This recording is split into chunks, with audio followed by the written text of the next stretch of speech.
जय हिंद मित्रों। पिछले क्लास में हम कुछ ट्रिक्स के बारे में डिस्कशन किए थे। उस पे बहुत अच्छे से हमारा डिस्कशन नहीं हो पाया था, तो अब हम जानेंगे। ट्रिक हमारा था कि जब 5, 6 और 0 किसी भी संख्या के यूनिट डिजिट में इन संख्याओं में से कोई संख्या हो और इसका कोई भी पावर हो, मतलब कितना भी पावर हो, ये संख्या जब आ जाए तो इसका मान कभी परिवर्तित नहीं होता है। मतलब यूनिट डिजिट में अगर जैसे कोई संख्या है 765 है, इसका पावर कह दिया जाए 170 है, 177 है। इसको आपको बताना है इसमें कि इसका यूनिट डिजिट कितना होगा। इसमें आपको परेशान होने की कोई बात ही नहीं है। जब किसी संख्या के लास्ट में, मतलब यूनिट डिजिट में 1, 2, 1, 5, 6, 0 में से कोई संख्या उपस्थित हो तो वही आपका आंसर हो जाएगा। आप बिना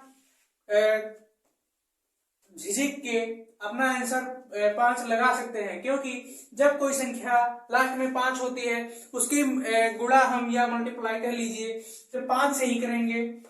कितनी भी बार करें तो लास्ट में क्या आने वाला है, 5 ही हमें मिलेगा। 25 होगा ना, 5 × 5 25, तो लास्ट का यूनिट डिजिट क्या है हमारा 5 है। इस तरह से देखिए, जैसे कोई संख्या है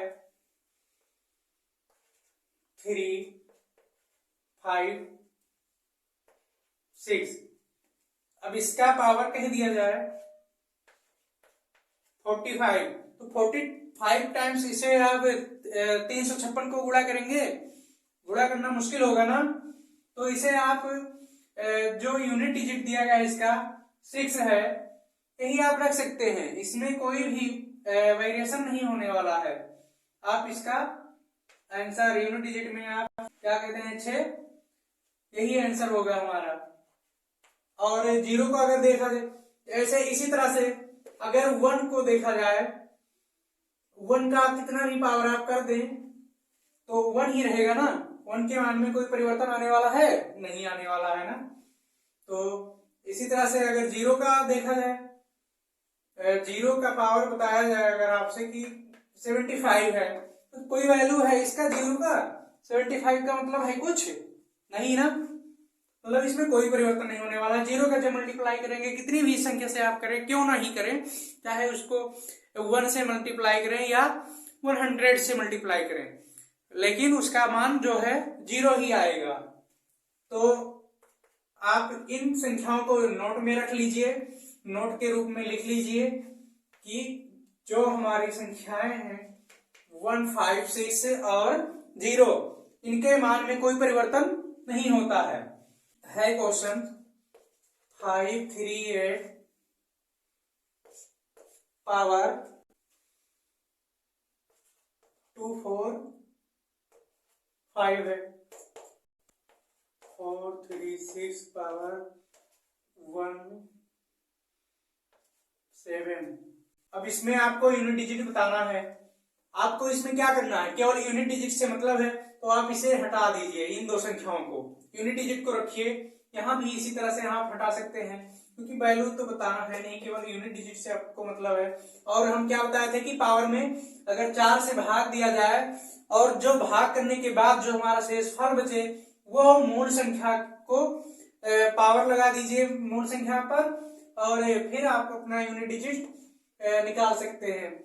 4 से यहाँ पे भाग करेंगे तो 4 6 के 24 और 4 एकम 4, यानी कि पावर 1 आएगा, मतलब शेषफल 1 आया, तो यूनिट जो मूल संख्या है हमारा यहाँ पे 8 है, इसका पावर 1 हो जाएगा, प्लस यहाँ पे जो 6 है, यहाँ पे तो आपको कोई टेंशन की बात थी ही नहीं। यहाँ पे यूनिट डिजिट जो आने वाला है वो 6 ही आएगा।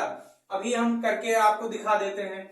और यहाँ पे 4 से आप 147 को भाग दें, 4 3 12 और 2 4 6 के 24 और 3 27 होता है, तो 3 तो 6 की पावर कितना हो जाएगा 3। 8 के पावर 1 तो 1 का मतलब 8 ही रहेगा।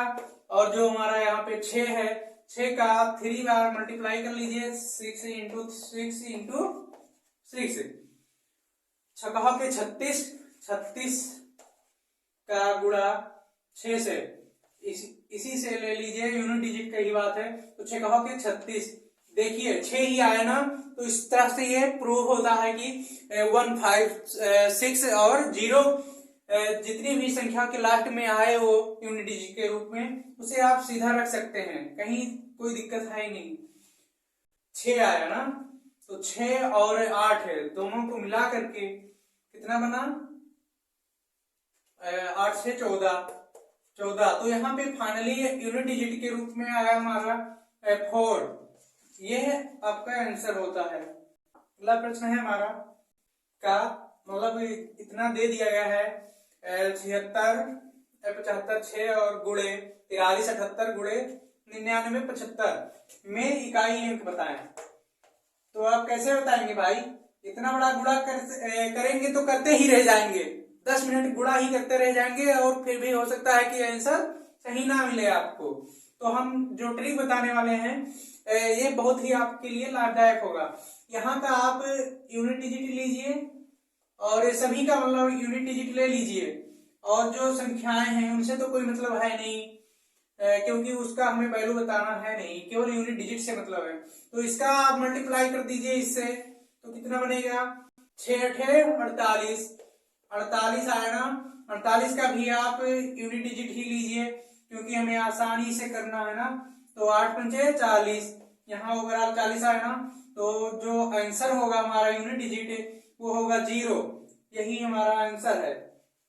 अगला क्वेश्चन मतलब जो आपको मल्टीप्लिकेशन भी दे दे तब भी आपको कहीं समस्या की कोई बात है नहीं, आप इसे आसानी से कर ले जाएंगे। तो मित्रों, हमारा जो यूनिट डिजिट का पोर्शन था यहीं पे समाप्त होता है। लगभग हमने सभी प्रकार के प्रश्न जो यूनिट डिजिट से बन सकते थे हमने कवर करने का कोशिश किया है। मैं आशा करता हूं कि आप जो भी प्रश्न आए इस चैप्टर से आप ये अच्छे ढंग से उसे करके आए।